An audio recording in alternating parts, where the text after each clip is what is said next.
Bienvenue. Dans cette vidéo, je vais vous montrer les 10 premières choses que vous devez absolument faire sur votre Dell Chromebook 3400 après l'installation.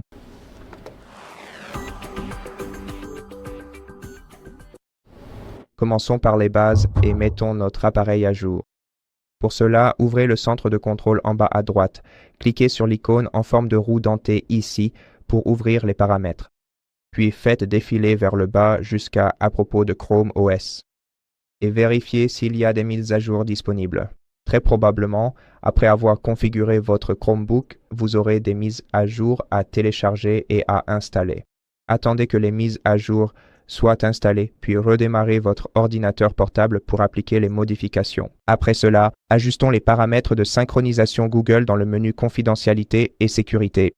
Ici, dans Confidentialité et Sécurité, vous pourrez accéder à Synchronisation et services Google et ici, vous pouvez ajuster les données que vous souhaitez synchroniser. En allant dans Gérer ce que vous synchronisez, en sélectionnant Personnaliser la synchronisation et en choisissant les données que vous souhaitez réellement synchroniser avec votre Google Drive. Après cela, n'oubliez pas non plus de configurer la sécurité, comme un écran de verrouillage ou un code PIN. Il suffit d'aller dans Confidentialité et Sécurité, puis dans Écran de verrouillage et connexion. Ensuite, saisissez votre mot de passe si vous n'avez pas encore défini de code PIN, puis remplacez-le par un nouveau code PIN en cliquant sur Modifier le code PIN. Vous pouvez également ajuster les paramètres de l'écran de verrouillage ici. N'oubliez pas non plus de vérifier les autres paramètres de confidentialité et de sécurité. Dans le même menu, allez simplement dans Contrôle de confidentialité et sélectionnez quelles applications peuvent utiliser votre position, votre caméra, votre microphone, etc. Ajustez votre appareil selon vos propres besoins et préférences. Et après cela, nous pouvons commencer à installer de nouvelles applications sur notre appareil. Allez donc sur le Google Play Store, trouvez les applications dont vous n'avez pas besoin, par exemple certains navigateurs web supplémentaires, et installez-les facilement sur votre ordinateur portable.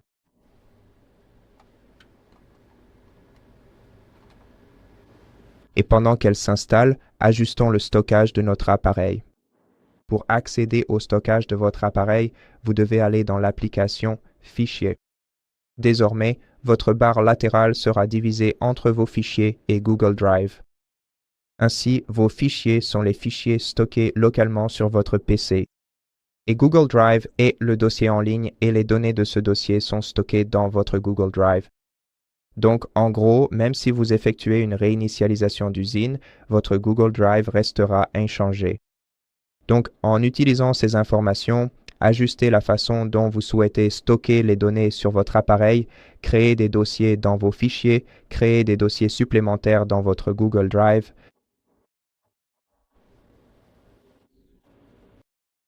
Divisez l'utilisation des données sur votre appareil et commencez à l'utiliser de manière plus pratique.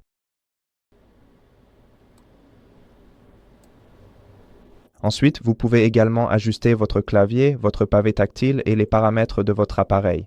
Pour cela, allez dans le centre de contrôle, ouvrez Paramètres, puis ouvrez Appareil.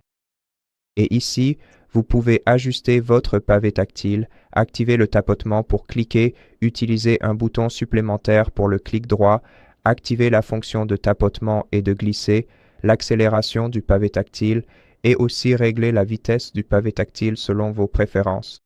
Vous pouvez également ajuster certains paramètres d'affichage en allant dans le menu Affichage où vous pouvez régler la taille de l'affichage et du texte, l'orientation de l'écran. Vous pouvez programmer l'éclairage nocturne ici. Et aussi, nous avons des paramètres audio, des paramètres de souris, de clavier et d'entrée où vous pouvez ajouter des langues supplémentaires que vous souhaitez utiliser sur votre ordinateur portable. Et puis, n'oubliez pas de connecter vos accessoires, ce que vous pouvez faire facilement en allant dans le centre de contrôle, en ouvrant le menu Bluetooth et en appairant un nouvel appareil avec votre ordinateur portable.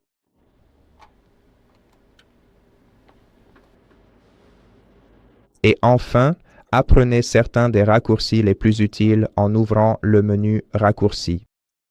Tout ce que vous avez à faire, c'est d'appuyer sur les touches Maj, Recherche et S. Non, il faut appuyer simultanément sur les touches Ctrl, Maj et S, et cela ouvrira le menu des raccourcis clavier où tous les raccourcis sont répartis en 6 catégories différentes. Et à partir de là, vous pouvez facilement apprendre à utiliser votre tout nouveau Chromebook. Vous en aurez vraiment besoin, surtout si c'est votre premier Chromebook.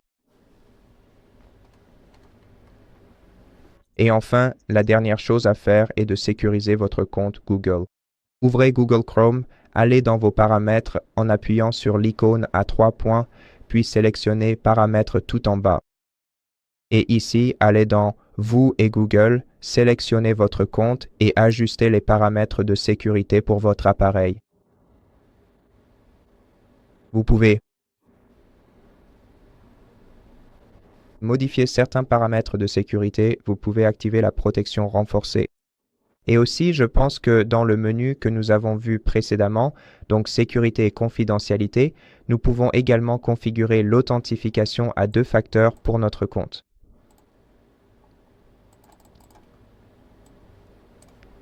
D'accord, allons donc dans confidentialité et sécurité.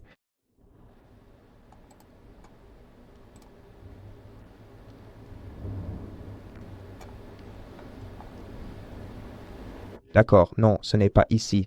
Mais dans les paramètres de votre compte Google, vous pourrez ajuster vos paramètres d'accès, comme changer les mots de passe, ajouter un email supplémentaire et utiliser l'identification à 2 facteurs. Et donc, oui, c'est à peu près tout. Toutes les choses que vous devriez absolument faire sur votre Dell Chromebook 3400 après la configuration. Merci d'avoir regardé cette vidéo. Si elle vous a été utile, pensez à vous abonner à notre chaîne, laissez-nous un like et un commentaire ci-dessous et je vous retrouve dans la prochaine vidéo.